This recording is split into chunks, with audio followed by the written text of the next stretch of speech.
Wabarakatuh. Waalaikumsalam. Alhamdulillahi Rabbil Alamin. Allahumma salli wa sallim wa barik ala Sayyidina Muhammadin ibn Abdillah Mustafa Rasulillah Miftahi babi rahmatillah Adada ma fi ilmillah Salatan wa salaman daimaini bidawami mulkillah Wa ala alihi wa sahbihi wa mawala Ba'd. Subhanaka la ilma lana illa ma 'allamtana innaka antal alimul hakim. Rabbi shrah li sadri wa yassir li amri wahlul 'uqdatam min lisani yafqahu qawli. Qala Rasulullah sallallahu alaihi wasallam khairukum man ta'allama al-Qur'an wa 'allama. Wa qala man salaka tariqan yaltamisu bihi 'ilma sahalallahu lahu bihi tariqan ila al-jannah. Atau kama qala Rasulullah sallallahu alaihi wasallam. Puji syukur kepada Allah Subhanahu wa taala yang pada hari ini masih memberikan kita kesempatan dengan segala nikmat yang telah Allah anugerahkan kepada kita sehingga kita bisa mencicipi berbagai macam nikmat yang telah Allah berikan, termasuk yang paling besar nikmat kepada kita. Kita masih ditakdirkan oleh Allah untuk istiqamah di dalam keimanan, di dalam keislaman. Salam dan salam kepada baginda Nabi Sallallahu Alaihi Wasallam, kepada para sahabatnya, para keluarganya, tabi'in, ulama mutaqaddimin dan ulama mutakhirin, serta ulama zaman yang telah berjasa menyampaikan ilmu-ilmunya sampai kepada zaman kita sekarang ini. Baik yang saya muliakan seluruh jemaah tahsin yang berhadir pada hari ini.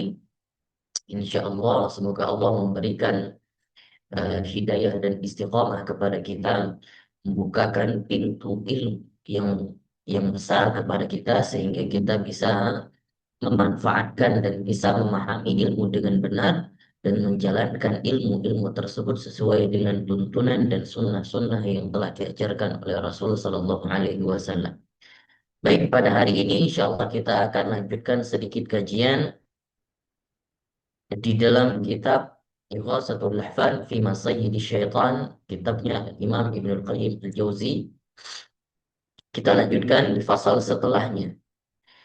Kemarin kita sudah membahas terkait dengan beberapa inti daripada muhasabah.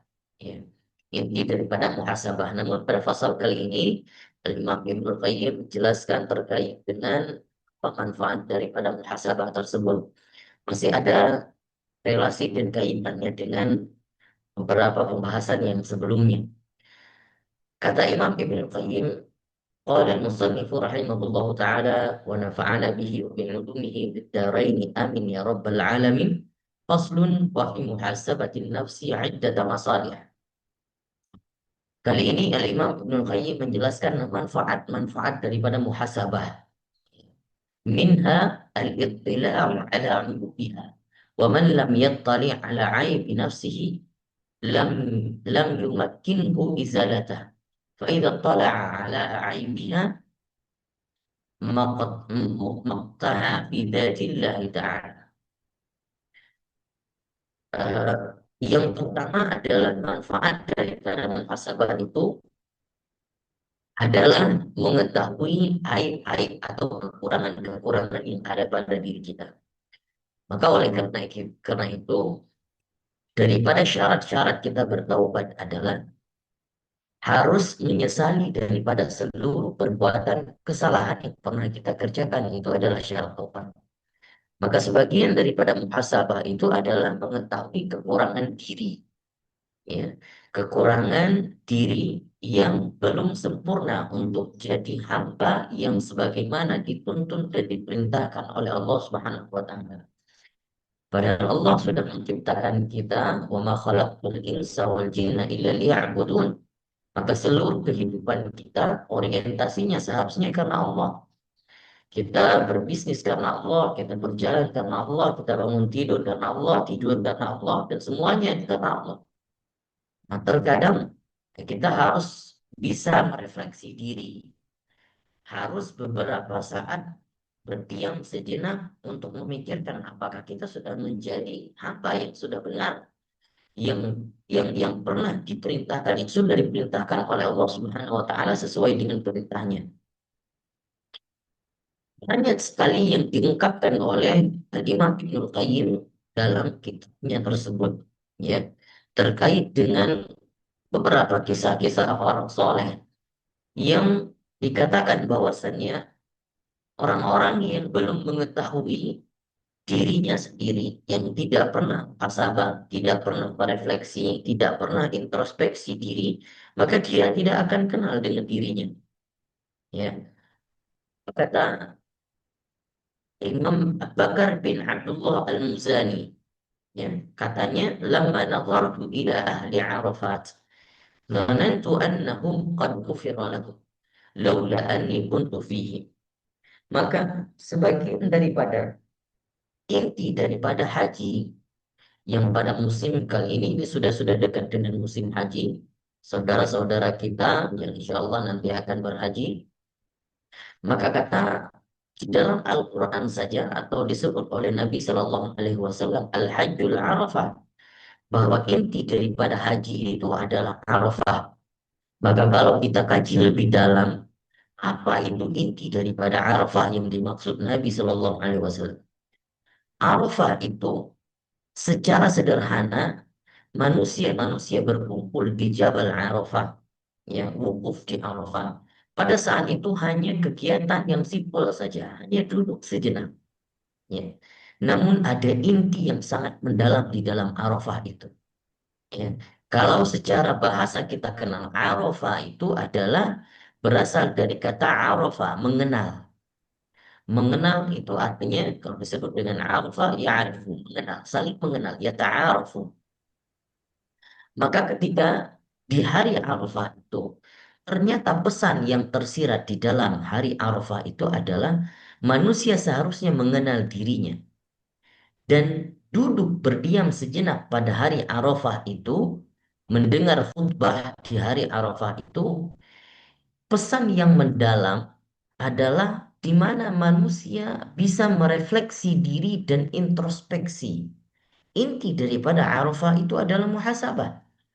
Maka ketika manusia berdiam sejenak pada hari Arafah itu adalah mereka berkaca, seakan-akan berkaca, dan apa yang dikatakan oleh Imam Abu Bakar bin Abdullah Al-Muzani, bahwa dikatakan seandainya aku melihat ada orang-orang yang berada di tengah-tengah padang Arafah di saat Arafah, maka aku mengira mereka semua sudah diampuni dosanya. Seandainya saya berada di tengah-tengah mereka, kata Imam Abu Bakar bin Abdullah Al-Muzani. Dan itu yang sangat diinginkan oleh orang-orang soleh. Maka kita menginginkan bisa menunaikan ibadah haji, dan inti daripada haji itu adalah Arafah. Maka inti daripada Arafah itu adalah muhasabah, yaitu merefleksi diri. Pada hari Arafah itu, manusia-manusia sejenak dan berpikir. Inti daripada itu adalah mengakui diri sendiri pernah bersalah, pernah melakukan dosa, pernah melakukan kesalahan pada hari ini dan hari itu, cukup mengakui pada hari itu diri sendiri pernah bersalah di hadapan Allah Subhanahu wa taala dengan merendahkan serendah-rendahnya diri sendiri. Itulah inti Arafah. Maka pada saat itu dikatakan sesuai dengan hadis Nabi Shallallahu Alaihi Wasallam, orang yang setelah berhaji pasti diampuni dosa-dosanya sebagaimana orang yang juga berumrah. Nah, maka haji itu adalah intinya Arafah, dan Arafah itu intinya muhasabah, mengakui diri sendiri bahwa pernah bersalah, pernah melakukan maksiat, pernah berdosa kepada Allah, dan tidak membanggakan diri sendiri pada saat itu dengan memvalidasi diri sendiri sehina-hinanya di depan Allah Subhanahu wa taala. Maka saat itu Allah Subhanahu wa taala mengampuni dosa-dosa orang yang berhaji. Itu daripada inti daripada haji. Makanya Nabi Shallallahu alaihi wasallam mengatakan al-hajjul arafah. Inti daripada haji itu adalah arafah. Padahal kalau kita lihat bagaimana aktivitas-aktivitas yang berat lainnya yang dikerjakan. Bagaimana misal tawaf 7 putaran, sa'i kemudian 7 putaran. Padahal Kegiatan yang simpel mengundang makna yang tersirat yang luar biasa. Hanya duduk diam diri saja di hari Arafah, ternyata itulah yang dikatakan oleh Nabi Shallallahu Alaihi Wasallam inti daripada haji. Maka kita yang senantiasa berada di dalam seluruh kehidupan ini, maka hendaklah beberapa saat duduk dan sering-sering berdiam diri untuk melakukan muhasabah, merefleksi diri atas beberapa kekurangan dan kesalahan-kesalahan yang pernah kita kerjakan.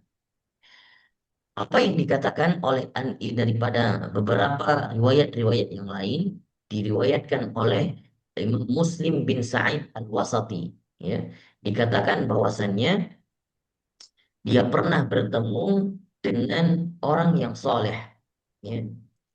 Dia pernah bertemu dengan orang orang yang soleh.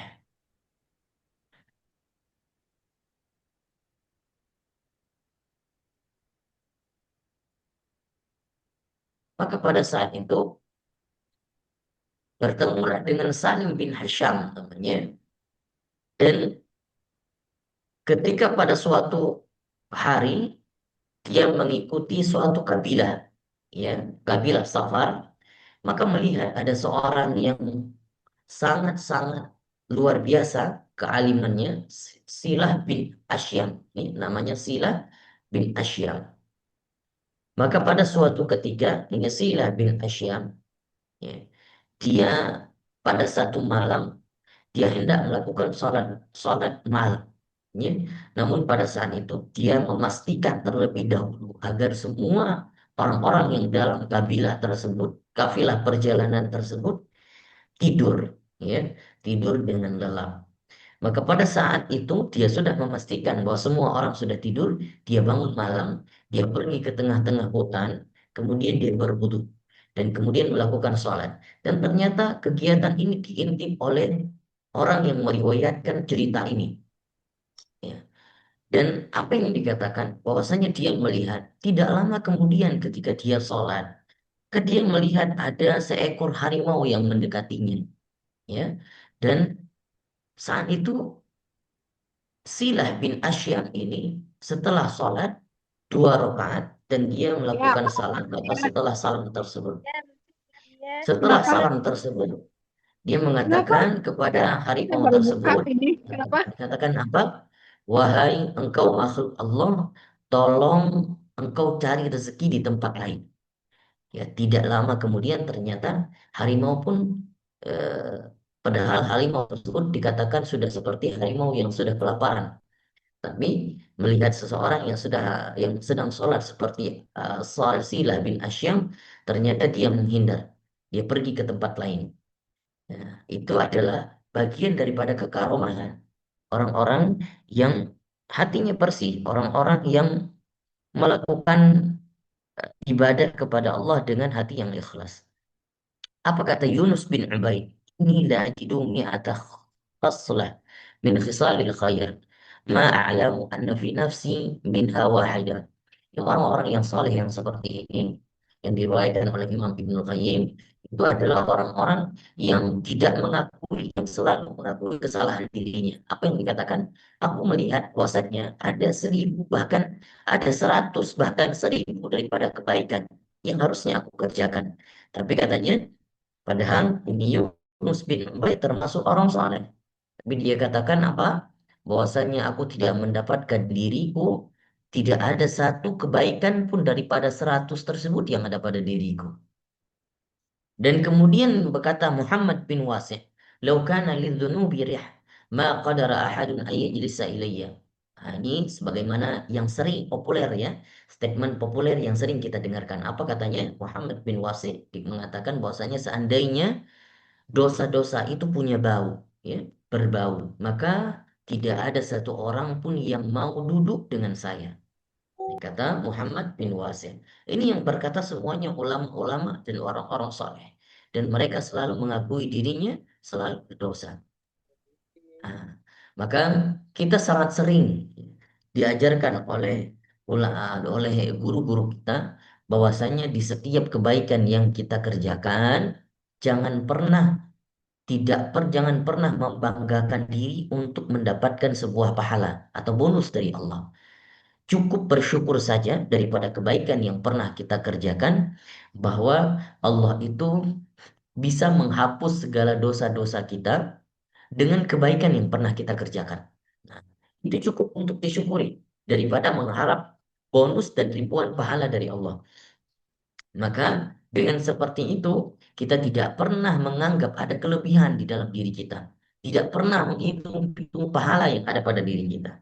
Maka begitulah orang-orang saleh mengajarkan kepada murid-muridnya. فقال إني رجل لا يكاد يمر بي أحد إلا ظننت أنه في الجنة وأنا في النار. Nah, ini diriwayatkan dari orang soleh mengatakan apa? Ada eh, seorang rahib dari Bani Israel. Dia mengatakan bahwasannya dia pernah menetap selama 60 tahun. Ya, 60 tahun di dalam tempat peribadatan. Namun ternyata dia pernah bermimpi bahwa di dalam mimpinya tersebut dia selalu mendengarkan ada suara yang mengatakan bahwa si tukang roti di samping tempat peribadatannya itu jauh lebih baik daripada dia yang pernah beribadah 60 tahun lebih di dalam tempat peribadatannya. Nah, maka setiap malam dia mendapatkan mimpi yang seperti itu. Akhirnya apa? Dia datang kepada si tempat si tukang roti tersebut dan kemudian dia bertanya, apa amal yang engkau kerjakan? Dan aku sampai setiap malam memimpikan dirimu bahwa engkau dikatakan lebih baik daripada apa yang dikatakan pengaduan roti tersebut. Dia mengatakan bahwasannya saya tidak punya amal apa-apa. Cuma saya konsistenkan diri saya bahwa setiap siapa saja yang saya temui di setiap perjalanan kita, di setiap perjalanan saya, di setiap hari saya, siapa saja yang saya bertemu, maka saya berkeyakinan apa? Saya berkeyakinan bahwa yang saya temui bakal masuk surga dan saya di neraka. Ternyata itu hanya itu saja amalannya. Tidak pernah membanggakan diri dan dia selalu merendahkan dirinya. Dia meyakini dia masuk neraka. Orang yang selalu ditemuinya adalah ahli surga. Maka itulah yang dijadikan ini orang tersebut, pengadon roti tersebut lebih baik daripada orang yang beribadah 60 tahun lebih. Nah, maka Al-Imam Sufyan As-Sawri pernah mengatakan apa? Terkadang kita berpura-pura tawadhu, ya merendahkan diri sendiri. Padahal tawadhu itu tidak terlihat di depan mata orang, tapi tawadhu itu adalah di dalam hati. Apa yang dikatakan? Bagaimana hakikat tawadhu? Tawadhu itu adalah setiap kita keluar rumah, kata Imam Sufyan As-Sawri, setiap kita keluar rumah dan melihat dan bertemu siapa saja di hadapan kita, maka kita selalu meyakini bahwa dialah orang yang paling baik daripada kita. Nah, itu adalah sifat tawadhu. Maka tawadhu itu bukan perilaku, ya. Tawadhu itu berada di dalam hati. Maka jangan lantas ketika kita bertemu dengan orang yang kadang berbicara lemah lembut, terus kemudian sering menunduk, terus kemudian kita katakan langsung lantas tawadhu. Tidak. Ya, tawadhu itu tidak terlihat oleh sikap, tapi tawadhu itu berada di dalam hati. Nah, itu hakikatnya tawadhu. Terkadang kita banyak melihat daripada sifat-sifat dan karakter-karakter yang terbawa dari daerah masing-masing, maka kita sering langsung mendapatkan, oh dia orang yang paling tawadhu. Padahal tidak. Ya. Bahkan ada yang bisa kita katakan orang yang suaranya kasar, suaranya lantang, tapi kita tidak pernah tahu. Hatinya penuh ketawaduan dan merendahkan diri kepada Allah. Maka siapa saja yang paling sering merendahkan diri di hadapan Allah, itulah orang yang paling mulia. Kita selalu dituntut untuk bertakwa. Apa makna takwa? Takwa, ittaqullah haitsuma kunta. Bertakwalah kepada Allah. Ini beda antara kita takut kepada Allah dengan takut kepada manusia. Takut kepada makhluk Allah lantas kita menjauh daripadanya. Tapi takut kepada Allah lantas kita selalu ingin mendekat kepadanya. Ini beda takut. Maka begitu juga tawadhu, merendahkan diri di depan manusia, maka itu sebuah penghinaan. tapi merendahkan diri di hadapan Allah, itu adalah sebuah kemuliaan. Ah, maka dikatakan bahwasannya فَالنَّفْسُ دَاعِيَةٌ إِلَى الْمَهَالِكِ, ya, bahwa hawa nafsu itu selalu menuntut kita kepada kecelakaan. Mu'inatun lil a'da, tamihatun ila kulli qabihin, muttabi'atun li kulli su' fahiya tajri bi taba'iha fi maidan mukhalafah. Itulah hawa nafsu yang selalu menggiring kepada sebuah kebinasaan, kecelakaan. Maka hawa nafsu itu adalah yang selalu yang dapat menunggangi hawa nafsu adalah kebanggaan diri, sombong. Ya, itu yang dapat menunggangi hawa nafsu. Maka ketika ada manusia yang jarang-jarang melakukan muhasabah, maka bisa dipastikan kesombongannya itu lebih besar di dalam hatinya. Maka sering-seringlah untuk memuhasabah, merefleksi diri. Dan itu tidak perlu diketahui oleh orang lain, cukup antara kita dengan Allah. Maka banyak yang kita dapatkan daripada orang-orang soleh sebagaimana yang diriwayatkan dari Imam Asy-Syafi'i. Apa kata Imam Asy-Syafi'i? Padahal ini orang adalah yang dikatakan mujaddid, orang yang lahir di antara 1000 tahun satu orang yang seperti Imam Syafi'i, kepintarannya, kesolehannya, dan lain sebagainya. Maka Imam Syafi'i dengan kaliber kesolehannya yang seperti itu, selalu Imam Syafi'i bersenandung di dalam syair-syairnya apa? eh, ah, apa uhibbus salihin walastu min la'alli anala bihim syafa'ah. Dikatakan bahwasanya Imam Syafi'i sering bersenandung itu mengatakan, aku mencintai orang-orang yang soleh, ya, aku sangat mencintai orang-orang yang soleh, ulama-ulama yang soleh. Walastu minhum, dan aku bukan daripada bagian daripada mereka. Sekali Imam Syafi'i tidak pernah membanggakan diri, bahkan dia katakan apa? Aku bukan orang yang soleh. La'alli an anala bihim syafa'ah. Maka aku selalu mengandai-andai. Seandainya pada suatu ketika nanti aku akan mendapatkan syafaat daripada mereka orang-orang yang soleh. Ini sekali Imam Syafi'i selalu mengakui dirinya bukan orang yang soleh. Maka alangkah merugi kalau kita melihat ustadz-ustadz sekarang, syekh-syekh sekarang membanggakan diri, menyalahkan orang lain, mencaci, mencela, ya, kepada selain orang-orang yang bukan sekufu dengannya, bukan sependapat dengannya. Ini adalah sebuah fenomena yang sangat-sangat luar biasa, sangat kita sayang di antara orang yang soleh yang seharusnya kita patut contohi, maka mereka yang sebenarnya memberikan contoh-contoh yang tidak baik. Maka ikutilah ulama-ulama, orang-orang yang soleh, yang selalu mengajarkan untuk memperbaiki diri dan introspeksi diri. Ini benar-benar yang harus kita ikutin zaman sekarang. Apalagi sekarang kita hidup di zaman zaman fitnah. Kata Imam Ahmad, haddatsana Muhammad bin Hasan bin Atish, haddatsana Al-Mughir an Wahab, anna rajulan salihan Abdullah 70 sana, ثم خرج يوما فقلل عمله شكا إلى الله تعالى منه واعترف بذنبه فأتاه آت من الله فقال إن مجلسك هذا أحب إلي من عملك فيما مضى من عمرك.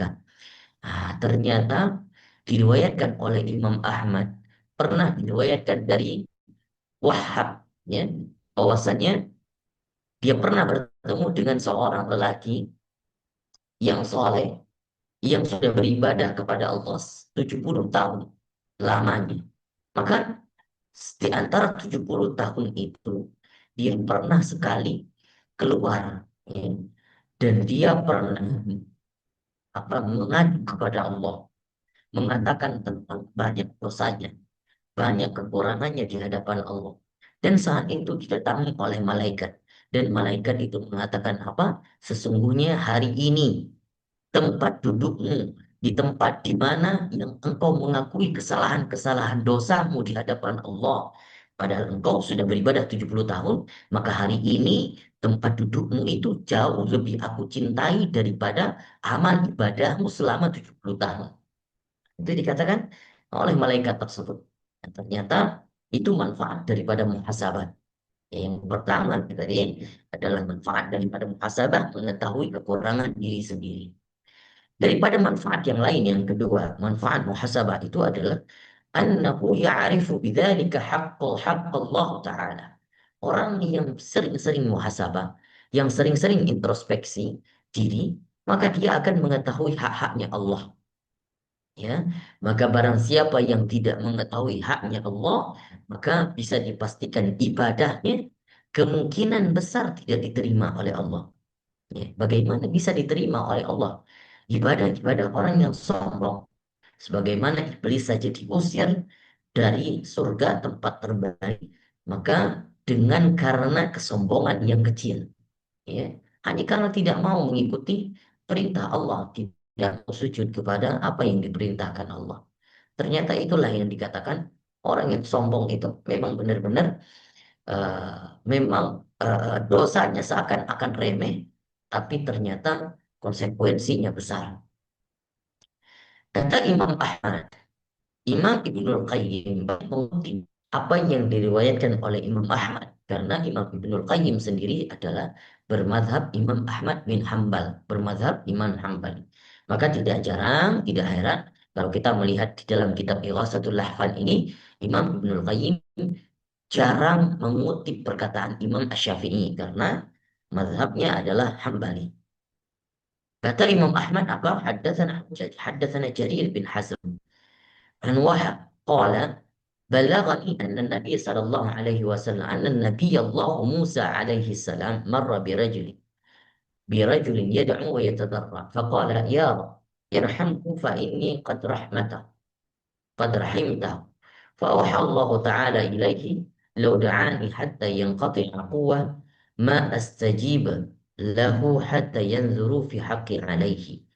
Pernah diriwayatkan dari Imam Ahmad. Imam Ahmad meriwayatkan dari Hujjaj bahwasannya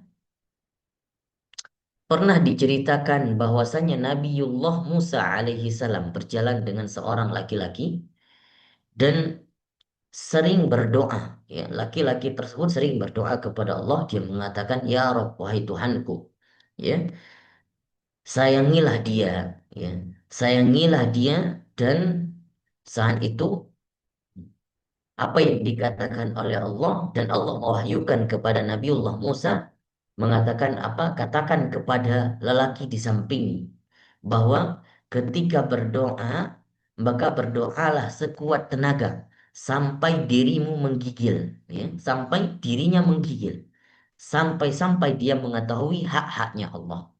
Nah, maka orang-orang yang berdoa meminta kepada Allah ini dalam sesuai dengan riwayat ini maksudnya adalah dalam keadaan menggigil itu maksudnya adalah dalam keadaan takut kepada Allah. Kalau seandainya minta kepada Allah, minta dengan kekhusyuan, minta dengan rasa takut kepada Allah.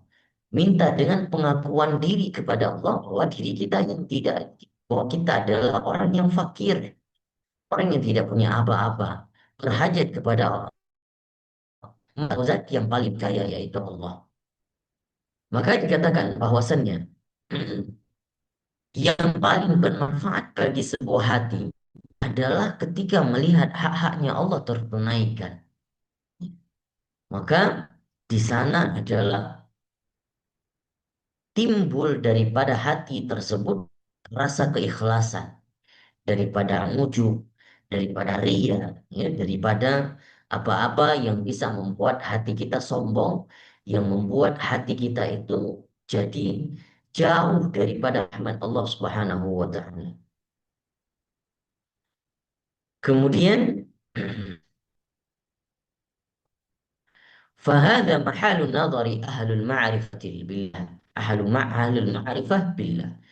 Imam Ibnul Qayyim mengatakan inilah fokus, inilah titik fokus atau yang paling sentral yang harus dilihat atau diperhatikan oleh orang-orang yang ingin mengenal Allah. Ya. Maka dia harus mengenal dirinya sendiri. Dia harus melihat dirinya sendiri terlebih dahulu. Apakah dirinya sendiri sudah menunaikan hak-haknya Allah atau belum? Maka inilah yang bisa membuat manusia tersebut, seseorang tersebut akan mengundang ampunannya Allah dan rahmatnya Allah. Dan Imam Ibnul Qayyim mengatakan, "Famasabatun nafsi huwa nazar al-'abdu fi haqqillahi 'alaihi awalan, thumma nazar bihi kama yanbaghi thaniyan, wa afdalul fikri al-fikru fi dhalika fa innahu yusayyirul qalb ila Allah." Muhasabah itu adalah seorang hamba harus melihat hak hanya Allah yang pertama. Apakah sudah tertunaikan atau belum? Dan kemudian yang kedua, dia harus memikirkan apakah yang sudah tertunaikan itu karena Allah atau bukan. Dan kemudian apakah dia mengerjakan hal tersebut eh, dengan merendahkan serendah-rendah dirinya di hadapan Allah tanpa ada kesombongan atau tidak. Itu adalah inti daripada muhasabah.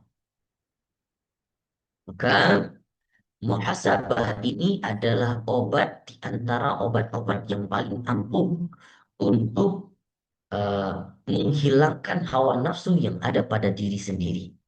Dan hawa nafsu itu juga nanti akan ditunggangi oleh syaitan-syaitan. Maka nanti di bab selanjutnya Al-Imam Ibnul Qayyim menjelaskan terkait dengan eh, keadaan hati yang terjauhi daripada bisikan-bisikan syaitan. Maka di dalam bab selanjutnya, insya Allah Imam Ibnul Qayyim nantinya sudah fokus menjelaskan apa esensi daripada hati itu dipenuhi oleh syaitan, dipenuhi oleh iblis. Dan apa hakikatnya iblis menggoda manusia? Dan apa hakikatnya kita selalu meminta perlindungan kepada Allah daripada gangguan setan. Insya Allah akan dibahas di beberapa bab-bab setelahnya. Nah, jadi di bab selanjutnya Imam Ibnul Qayyim lebih fokus untuk mengenali kita kepada musuh kita yaitu setan. Kalau kita sudah mengenali musuh kita, maka di dalam pengamalan atau aplikasi di dalam keseharian kita itu akan lebih mudah. Kalau seandainya kita sudah mengetahui ilmunya, maka kita sudah tahu triknya. Bagaimana trik untuk menjauhi daripada bisikan-bisikan setan. Nah, itu adalah tujuan daripada mempelajari kitab daripada Ighasatul Lahfan min Masayyidi Syaitan. Ini yang dapat kita paparkan pada malam hari ini. Insya Allah kita akan melanjutkan di bab setelahnya di pertemuan yang akan datang. Semoga bermanfaat pembahasan pada hari ini bagi saya sendiri khususnya dan bagi para hadirin dan umumnya. Ya, baik ini yang dapat kita jelaskan, kita cukupkan. Insya Allah akan kita jelaskan di pertemuan yang akan datang. Terima kasih atas segala perhatiannya. Insya Allah kita lanjutkan ke sesi talaki. Barakallahu fikum. Wallahu ta'ala a'lam.